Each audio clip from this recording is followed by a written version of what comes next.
Fred and Ethel Mertz, played by Vivian Vance and William Frawley, were liked by millions of people on I Love Lucy, from 1951 to 1957.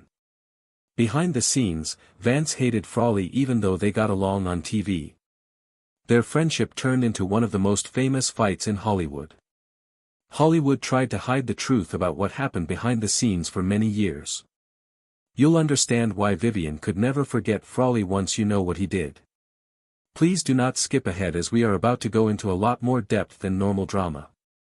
This is something you shouldn't miss. The first day on set, where it all began, shows Lucille Ball setting up her brand new TV show, I Love Lucy, which went on to become a huge hit. But no one knew that at the time. They were just putting the puzzle pieces together one at a time. Lucy had a clear idea of what she wanted to do because she was a boss babe. She had a clear idea of who she wanted to play Ethel Mertz. The skilled Bea Benaderet was her first choice. But there was a catch, Bea was booked up and busy. It was impossible for her. What a bummer, right? Lucy then changed her mind and thought, okay, plan B. Why not call Mary Wickes? They were close friends, and Mary was smart enough to pull it off. But Mary said no, not because she didn't want the job, but because she cared too much about their friendship. She basically turned it down to keep things from getting weird between them. Allow us a moment to admire that level of devotion. Who does that these days? Desi Arnaz, Lucy's husband, was really involved in everything going on behind the scenes. Trust me, he wasn't just Ricky Ricardo. He had a lot of power in the production and worked hard to make sure the right people were cast. You might think that working on one of the most adored TV shows ever would bring people together, right? But something was going on behind the scenes of I Love Lucy that fans never saw coming. William Frawley made Vivian Vance crazy. We're not talking about a little fighting here and there, this was full-on hate.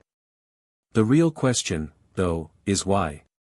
What went on between two actors who played a sweet married couple on screen but couldn't be in the same room together when the cameras stopped rolling? Hold on, because you'll never watch I Love Lucy the same way again after we find out the real reason Vance couldn't stand Frawley. And believe me, the ending? Strange. In the past, Lucy had worked with the great character actor James Gleason on the movie Miss Grant Takes Richmond. She thought he'd be great as Fred Mertz. They were getting along professionally, and she saw promise. What went wrong with that, though? His desire for pay was $3,500 per episode. Do you really believe that? That was a lot of money back then. They said, absolutely not, so we're back to the beginning. Then, out of the blue, William Frawley shows up.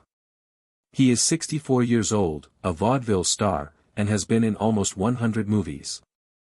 It was impossible to avoid this man. He didn't wait for someone to call him. Not at all. Then he picked up the phone and called Lucy himself. CBS. Oh, they wouldn't have it. They didn't need him. It seems that Frawley had a reputation for drinking a lot. Desi Arnaz, on the other hand, fought for him. For this man, he really fought. But there was a catch. Desi made Frawley sign a document that said, if you show up drunk, you're out. Very strict love. He agreed with Frawley. His desire for the part was that strong. Age difference and image problems. Did you know that the actors who played Fred and Ethel Mertz would fight all the time? No doubt about it. The craziest part? They are 22 years apart in age, which is a big part of why they are so angry with each other. William Frawley was 64 years old when the show began, while Vivian Vance was only 42. That's not just a, he's a little older than me, thing. That's a big difference between the generations. He might not have been her husband, but her dad. To be honest, Vivian really did feel that way. At first, they got along well with each other. There is no drama or fireworks. But then Vivian saw something she couldn't take her eyes off of. When she looked at herself, she thought, really, because she was young, beautiful, and still in her prime, while Frawley was grumpy and clearly getting older. Is this my on-screen husband? "Nobody will believe I'm married to that old goat," she said out loud during a practice. And guess what? Frawley knew what she said. Oh no. Can you picture the stress that followed? But really, who could blame her?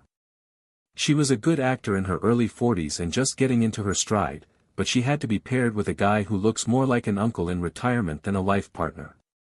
While this was going on, Lucille Ball, her best friend on set, was acting as Desi Arnaz's beautiful and lively wife.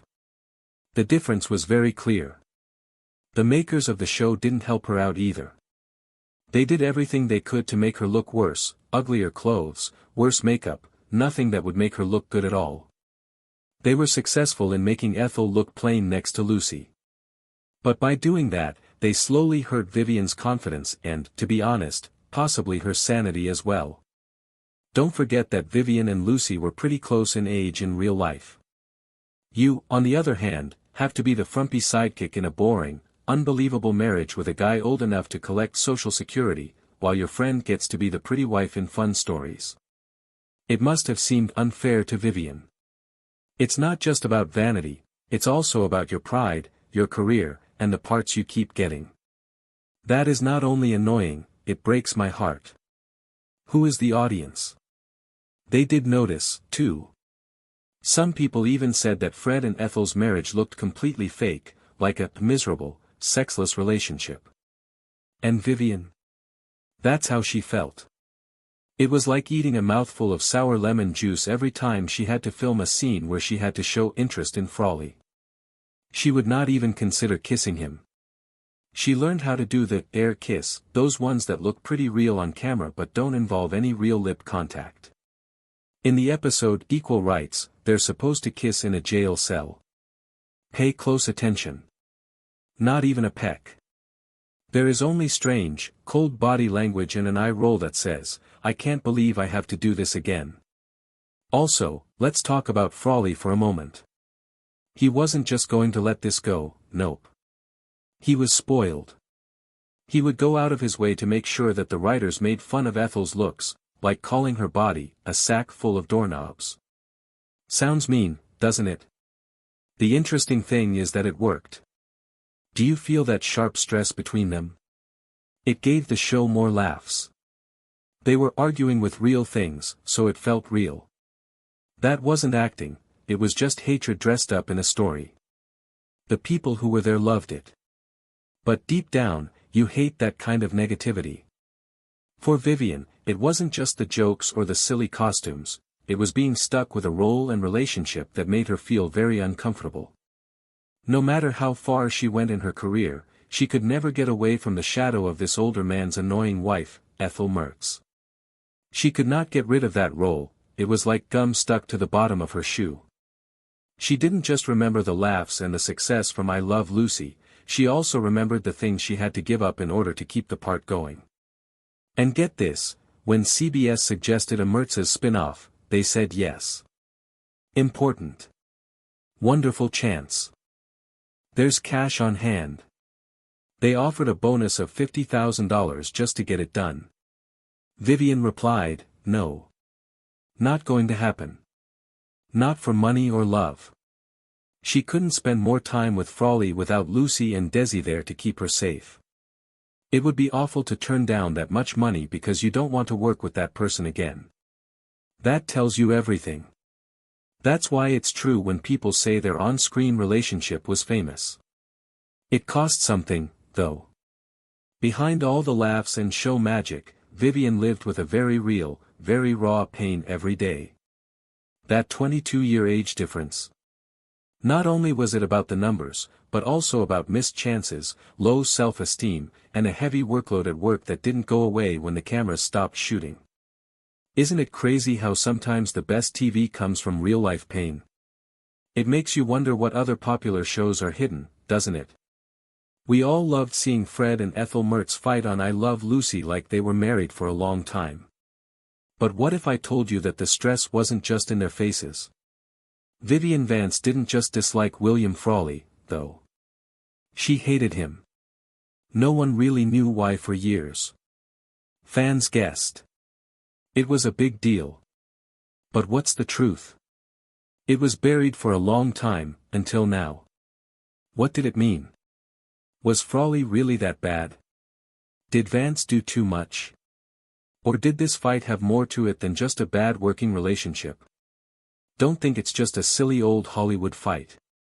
Remember to stay with us until the end, because the whole story is more interesting than any soap opera plot.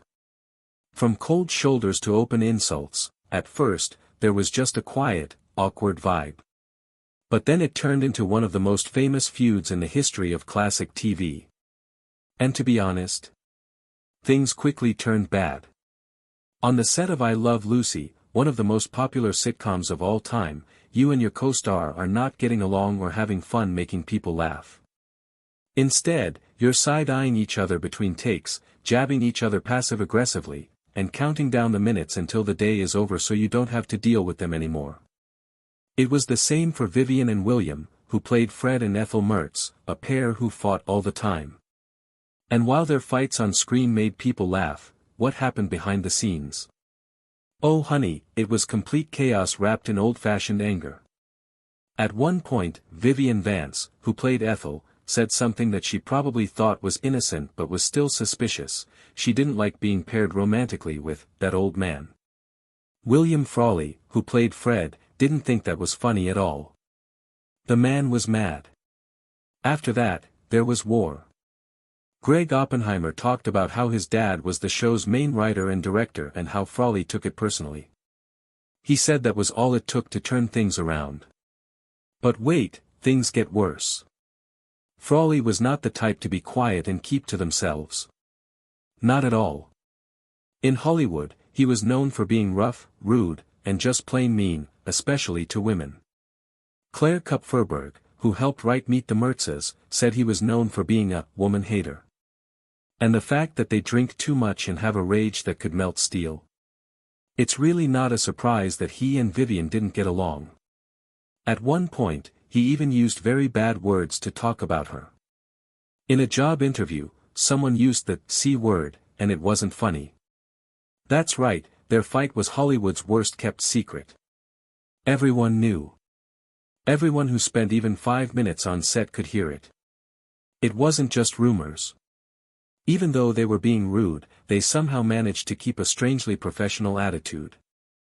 They came to work, said their lines, and didn't let the hate get in the way of the show. You could feel it in the air, though. It seemed like there was real strain under every scene between Fred and Ethel. It wasn't acting, it was real, raw irritation dressed up as comedy. That's what made their scenes so exciting. For example, have you ever seen a couple fight on TV and thought, wow, this seems a little too real? That was Ethel and Fred. Frawley loved making jokes about Ethel's looks or annoying habits that weren't in the script, and Vance, who wasn't easily swayed, answered with lines like, "Old fat Freddy." These lines weren't always in the script, though. They said those things because they really didn't like them. It was small.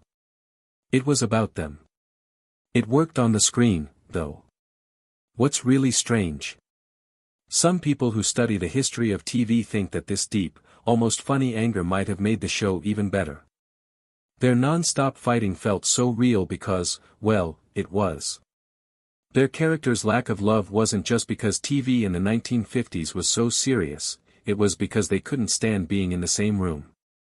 But still, it worked like magic. It makes sense, right? But let's not act like they ever planned to put the fight behind them.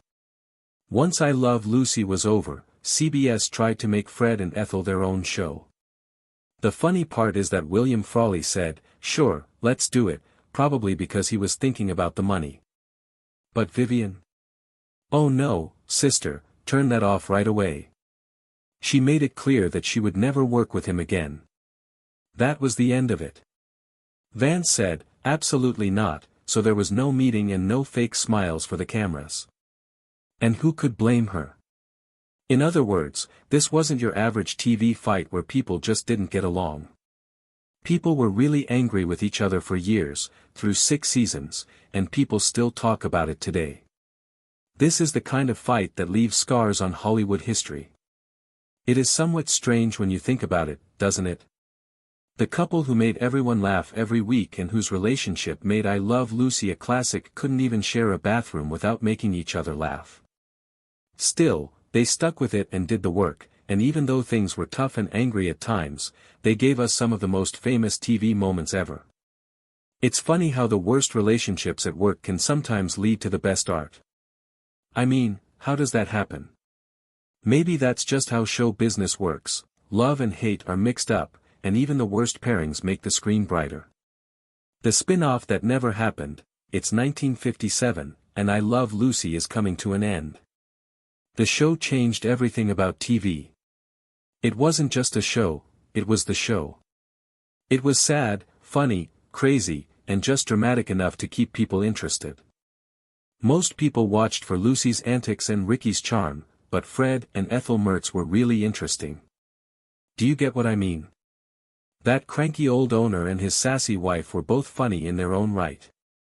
They fought all the time, but it was cute how they did it.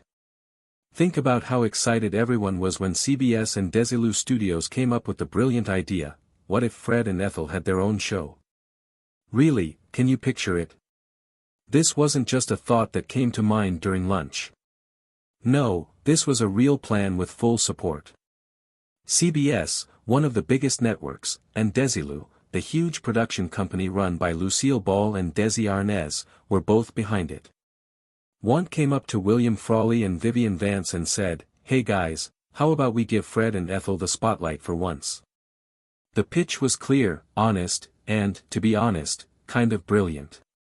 It seemed like it could be good. It's clear that people loved the Mertzes. The way they loved and hated each other added a lot more fun and charm to I Love Lucy. They were the typical couple next door. They fought over silly things but stood by each other when it mattered. The audience loved them. The makers knew this too. There were many thoughts going through their minds.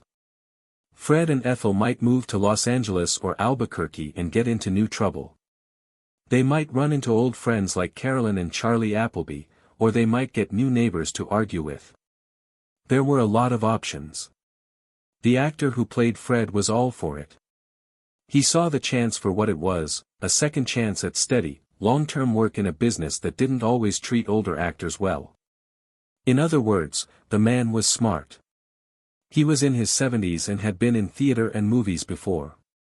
He knew how important it was to stay current in a TV world that was changing quickly. This wasn't just a creative project for him. This was staying alive. It's not his fault that he jumped at the chance.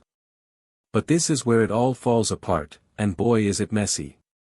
Without a doubt, Vivian Vance, our dear Ethel, said no. And not just saying, "Let me think about it," not at all. Without a doubt, she said no. Not only did she shut the door, she locked it, threw away the key, and set the whole house on fire. The best part is that they offered her a lot of money. Really, really big money. Lots of extra money. The kind of money that would make most people stop and think for a second. But Vivian? She didn't move. What's going on? Why would someone turn down a sure thing that will make them a lot of money? The answer is both juicy and sad. To begin with, she didn't like William Frawley. Years of pent-up anger, insults that are meant to be hurtful but not mean, and pure hate. He was okay with her during I Love Lucy, probably because Lucy and Ricky were always there to break up the stress. But the thought of working with him alone every week? Yes, that was a tough pass for her. Can you imagine having to spend every day with someone who makes you angry, with no way to get away? Second, she didn't believe the Mertzes could run a show by themselves. That's a really smart and self-aware point of view. Vivian knew that the magic of I Love Lucy came from the four of them living together. It was funny to see Fred and Ethel in Lucy and Ricky's lives, but as leads. It didn't make sense to her. She really thought that the show would not work without all of the actors getting along. And to be honest, she might have been right. But let's look further. While she was in that New York brownstone, Vivian was also thinking about her future outside of that set. She had been Lucy's friend for years.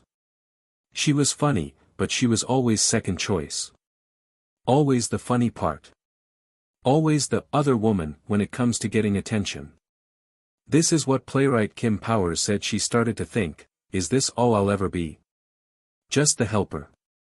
That kind of doubt can really get to someone, you know. Not because of pride, but because you want to learn, try new things, and get out of the box that the business keeps putting you in. But oh, the damage. Frawley was very angry.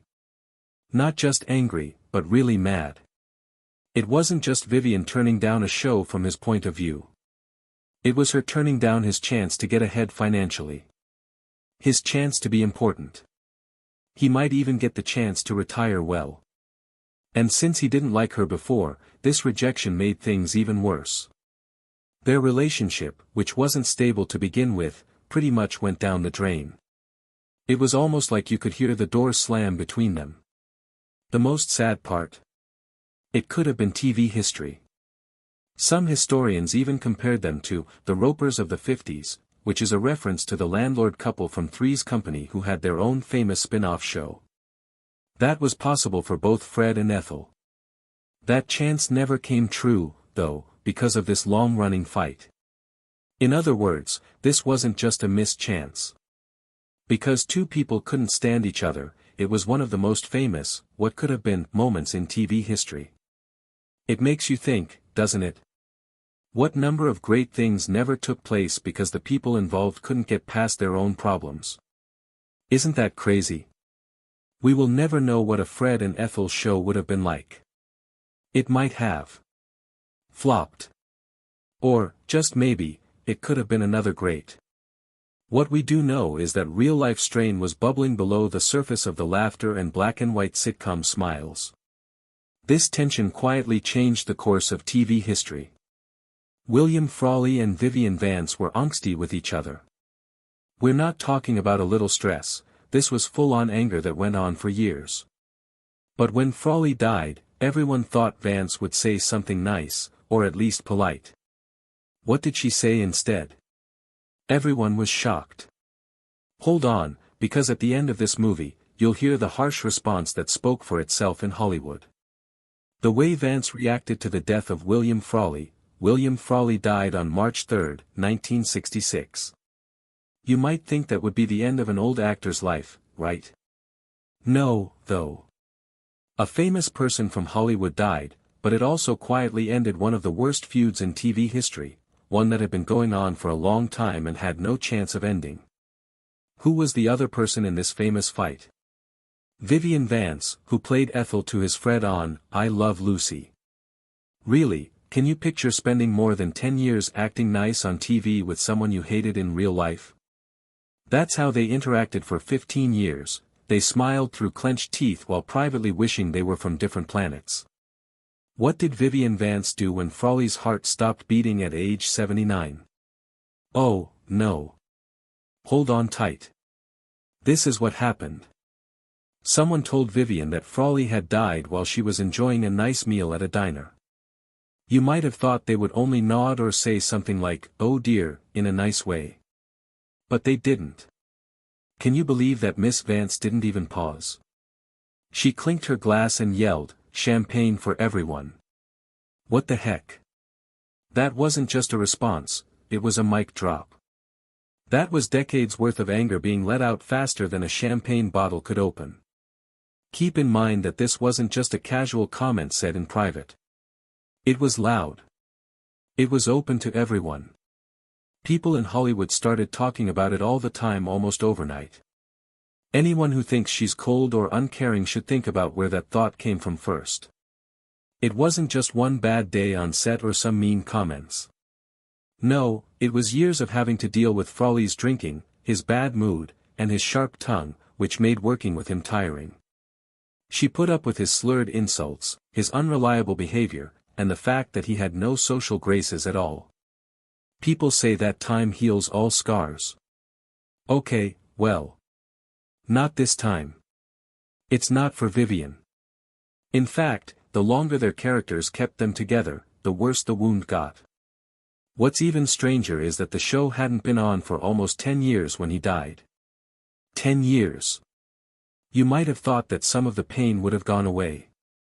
That maybe, just maybe, time and space would have made things easier. But no. After they stopped working together, that man stayed in her head for 10 years for free. I promise it wasn't with love. You could tell that just saying his name made her feel something because of how quickly and sharply she reacted. That hurt? Still new. That sour taste?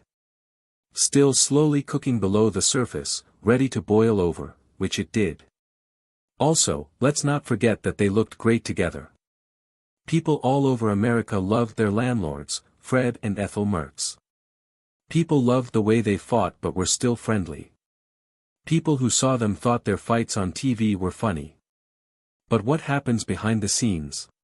It was really happening.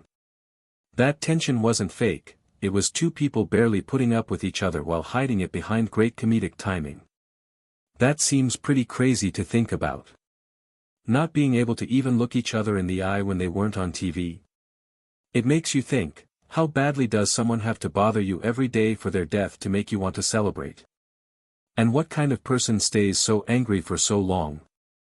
It's clear that Vance never got the resolution she needed. There was no, hey, let's put the past behind us, moment or growing soft with age. Only anger, nothing else.